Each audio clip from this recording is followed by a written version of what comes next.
Emotional Intelligence by Daniel Goleman. Book of the Day Summary. Redefining SMART. What is in it for me? Some people think emotions play a role only in romantic situations or in the heat of a physical fight.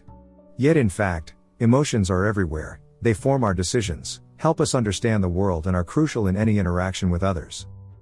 This book explains in detail what impact emotions have on your everyday life. It shows how they can help you, but also how they lead you astray. It also highlights the role that emotional intelligence plays in allowing us to use emotions to create positive outcomes and avoid situations where they can harm us. It explains how emotional intelligence makes it possible to create a balanced interaction between the emotional brain and the rational brain. It also shows us how this capacity can be acquired and expanded. Emotions are important. They help us learn new things, understand others, and push us to take action. Do our emotions hold us back? Would we do better if our emotions were removed and we became unfeeling, logical creatures? In fact, emotions are vital to us as they provide us with advantages that help us to lead fulfilled lives. One such advantage is the way emotions help us learn from our memories. When our brain stores experiences, it doesn't just collect facts. It also records our feelings, and these feelings help us to learn from our experiences. For example, if a little boy touches a hot stove, he will experience intense pain. The thought of touching another stove in the future will carry with it the memory of that searing pain. Thus his emotions will hopefully keep him from doing it again. Another value of emotions is the way they help us to interpret the feelings of others, which can aid in predicting their actions. For example, imagine you're faced with an angry man. From his body language, maybe his clenched fists or loud voice, you can tell his emotional state. Knowing this, you can predict his future actions. He might, for instance, be ready to hit someone. The final advantage that our emotions give us is the drive to act. We require them in order to react quickly to a situation. Take that angry man from the earlier example. If we feel that he may be close to a violent outburst, our emotions will make us feel threatened or even angry, thus preparing us to react quickly if he looked like he was about to attack. People who have lost their capacity for emotion also lose this drive to act. For example, in the previous century, many psychiatric patients went through a brain surgery called a lobotomy, which separated two regions of the brain that are vital for emotional processing. The result of the surgery was that patients lost their initiative and drive to act, as well as much of their emotional capacity. Sometimes our emotions can impede our judgment or make us act irrationally. Our emotions are important tools for understanding and interacting with our environment. However, they are also flawed and can lead us to make mistakes. One such mistake occurs when we become overly emotional. In order to make sound judgments, we need to think clearly. Like a juggler, our minds can handle only so many items at once. And when we're in a state of heightened emotion, our minds are bombarded with alarming thoughts and disturbing images. Thus, there is no room for rational thought and our judgment is clouded. For example, when you are frightened, you may find yourself overreacting to situations, thinking they're more dangerous than they actually are. This is why when you're scared, you might mistake a sheet on the washing line for a ghost. Another mistake caused by our emotions is when we act suddenly before we have the chance to judge a situation clearly. When information enters our brain, a fraction of it bypasses the region responsible for rational thought, the neocortex, and directly enters the emotional brain. If it perceives this information to be a threat to us, the emotional brain can trigger us to act suddenly, without consulting our thinking brain. This is why you may jump out of your skin when you're in a dark forest and you see a strange figure out of the corner of your eye. The final way our emotions can lead us to act irrationally is when we are affected by obsolete emotional responses. Our emotional mind reacts to situations in the present based on past experiences, even when the conditions have changed. For example, a boy who was physically bullied at school may grow up to be a strong man, but still feel threatened by his former bully. So although emotions are important, they can take control of our minds and disrupt rational thinking. We therefore require something to help us manage them effectively. Emotional intelligence enables you to manage your emotions and leverage them to reach your goals. So how can you use the power of your emotions without them overwhelming you? You need emotional intelligence, as it allows you to recognize and manage your feelings without being controlled by them. The first aspect of emotional intelligence is being able to recognize and name your feelings. This step is vital to being able to manage your emotions. Studies show that people who aren't able to recognize their own feelings are more prone to violent outbursts. Once you are able to recognize your emotions, you need to become aware of what causes them. Often your feelings in a situation depend on how you think about it. For example, if a friend of yours passes you on the street and doesn't acknowledge you, you might immediately think that they're ignoring you on purpose. This may make you upset or even angry. But, if you stop to think why he failed to acknowledge you, you might find other reasons that leave you less upset. The friend might, for example, not have seen you because they were lost in thought and weren't concentrating on their surroundings. When you begin to recognize and manage your feelings, emotional intelligence can help you concentrate on achieving certain goals. For example, imagine that you need to write a paper for university. You don't really like the subject matter and you'd much rather go to a film festival instead. Emotional intelligence can help you manage these various feelings. Although the subject matter bores you, you could try to look at it from another angle. Maybe there is one aspect of the subject that enthuses you. Also, knowing how the film festival will make you feel, you can defer the gratification and save your potential enjoyment until you have time for it. Students who manage their workloads in this way tend to do well at school even if they have average IQs. Emotional self-control, delaying gratification and stifling impulsiveness, underlies accomplishment of every sort. Emotional intelligence is the capacity that helps you navigate the social world. Unless you live on an island, it is unlikely that you'll develop a happy life just by managing your own mind. Other people play a large role in your existence, and only by managing your social interactions with them can you hope to live a fulfilled life. Once again, emotional intelligence can help in achieving this. Emotional intelligence fosters good social interactions because it helps you put yourself in other people's shoes. Knowing how you'd feel in a certain situation helps you to gauge how others will feel in a similar environment. Your emotional intelligence also helps you discover the emotions of others by analyzing their nonverbal signs. This means you can judge a person's mood just by looking at cues like their facial expressions or body language. For example, if you see someone with a face as white as a sheet and with their mouth wide open, you will probably conclude that they have been shocked. What's more, you'll probably identify such cues automatically, without any conscious effort. Because it allows you to empathize with others, emotional intelligence enables you to behave in ways which evoke favorable reactions from others. For example, imagine you are the manager of a company where one member of staff is constantly making the same mistakes. You'll need to tell him about this and get him to change, but you have to do it in the right way. If you hurt his feelings, he may become angry or defensive, and less likely to make the changes you desire. If you empathize with him and imagine how he will feel, you can act in a way which makes him more willing to change. In general, people with emotional intelligence can develop social aptitudes such as the ability to teach others, resolve conflicts or manage teams of staff. And these aptitudes help them to maintain relationships in the social environment. In a very real sense, we have two minds, one that thinks and one that feels. Emotional intelligence requires a balance between the emotional feeling brain and the rational thinking brain. The way that we think and feel are intertwined. This is because the thinking brain, where we develop our rational thoughts, and the feeling brain, the birthplace of our emotions, are linked. They are connected by strong neuronal pathways. Our emotional intelligence is dependent on these connectors between the thinking and feeling brains, and any damage to these neuronal pathways can elicit emotional intelligence deficits. For example, a person whose emotional brain is severed from their thinking brain will stop experiencing feelings. Their deficiencies in this area will include a loss of emotional self-awareness, which is an important component of emotional intelligence. Evidence of this can be seen in lobotomized patients. After the connections between their two brains were severed, they lost their emotional capacity. Another example of the importance of the connections between our two brains is the thinking brain's role in correcting the workings of the feeling brain, a process essential for emotional self-regulation. Emotional self-regulation works in the following way. Stimuli, such as a sudden loud bang, will often send your emotional brain into overdrive. The feeling brain will automatically perceive the stimulus as a threat, and so it will respond by putting your body into a state of alert. We use our thinking brains to help regulate this process. After we hear the loud bang, and while our emotional brain is sending alarm bells ringing around the body, our thinking brain is checking the stimulus to see what threat is there. If it sees no danger, then it calms down both the feeling brain and the body, allowing you to think clearly again. This is why we aren't constantly overacting to every sudden noise we hear.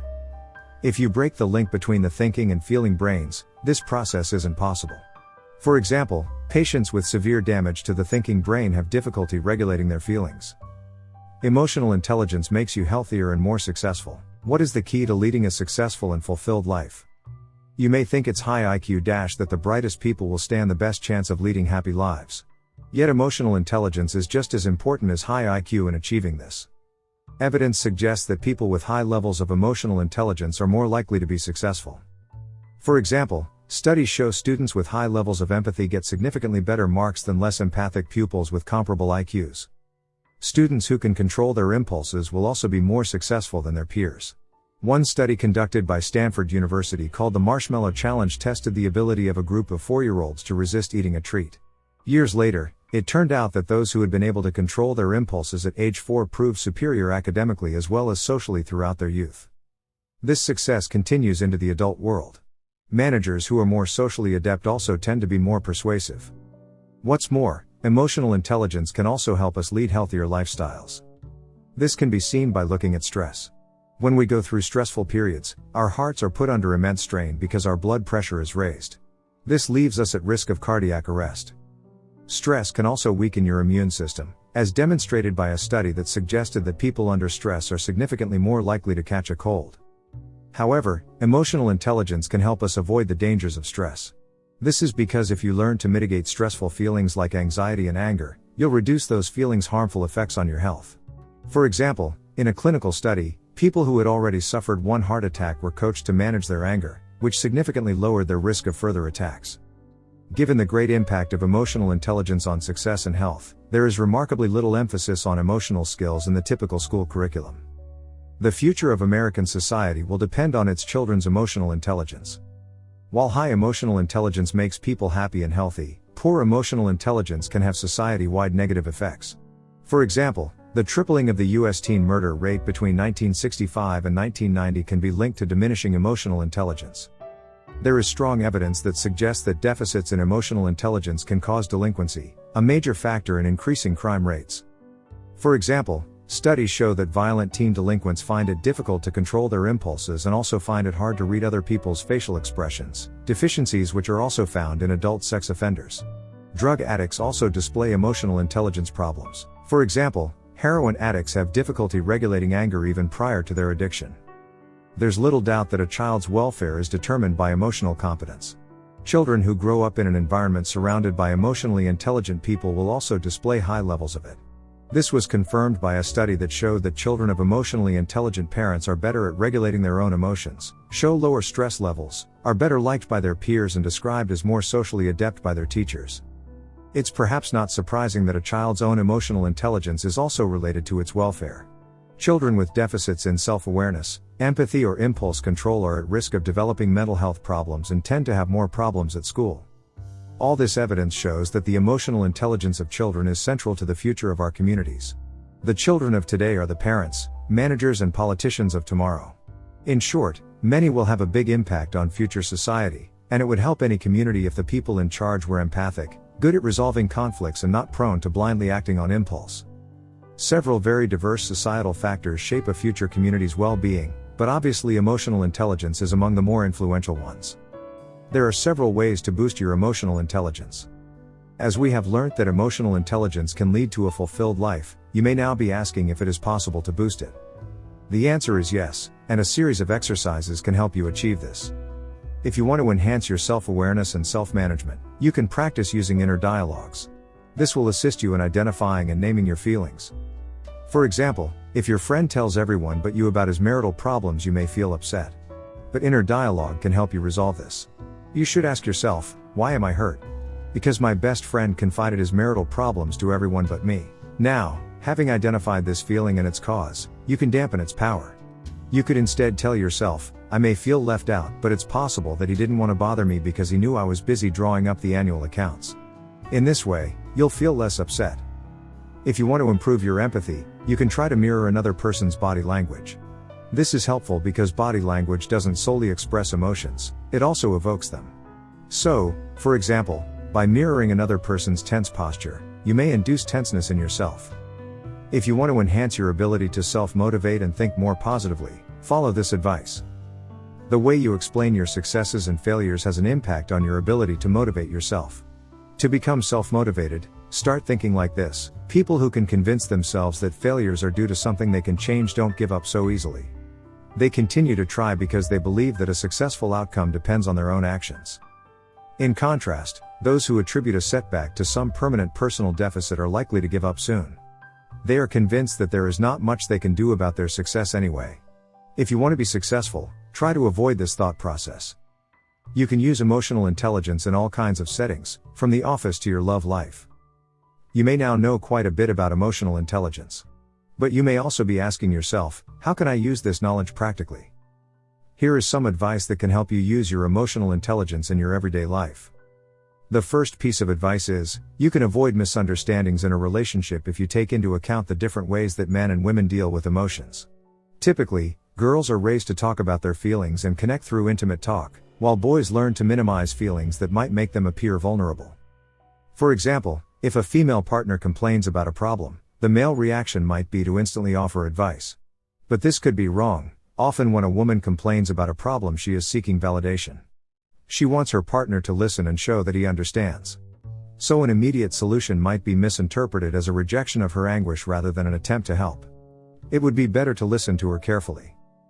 You could also follow this advice.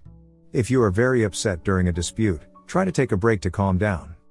Strong emotions tend to distort your thinking, so you will likely say or do something you might regret. Fortunately, a cool down period may help. Some marriage counselors even advise couples to monitor their pulses during a quarrel. A pulse rate that overshoots the person's average rate by more than 10 bpm indicates that the person is getting too emotional to think rationally and needs a rest period. The final piece of advice is, if you have to criticize someone, be specific and offer a solution. By picking an incident and pointing out exactly what should have been done differently and what was done well, you'll make yourself clear and keep the recipient from feeling devalued and confused. Final summary. The key message in this book. Our emotions are important as they serve as indispensable sources of orientation and push us to take action. However, they can also make us act irrationally. That is why we need emotional intelligence. Emotional intelligence is a set of skills that enable you to recognize and manage emotions, both your own feelings and those of other people. Emotional intelligence is perhaps the most important factor in helping us lead fulfilled lives. Compared to IQ, it is a better predictor of academic success, job performance and life success. And, unlike IQ, we can increase our emotional intelligence throughout life. Actionable advice. Emotional intelligence is of paramount importance for a child's welfare. Thus, if you are a parent or a teacher, you might want to help children develop their emotional skills by using one of the following simple measures. Encourage them to talk about their feelings. This will enhance their emotional self-awareness. If they experience difficulties with this task, provide them with the necessary vocabulary to label their emotions. If they succeed in something, praise them for their efforts and for showing self-control. This will teach them to trust in their ability to improve their lives through their own actions. Be specific and constructive. If you have to criticize someone, pick a specific incident and point out exactly what should have been done differently and what was done well. That way you'll make yourself clear without offending the recipient. When you are very upset during a dispute, try to take a break to calm down. This may help you to circumvent a hurtful overreaction that could otherwise be triggered by rage. Subscribe for daily book summaries.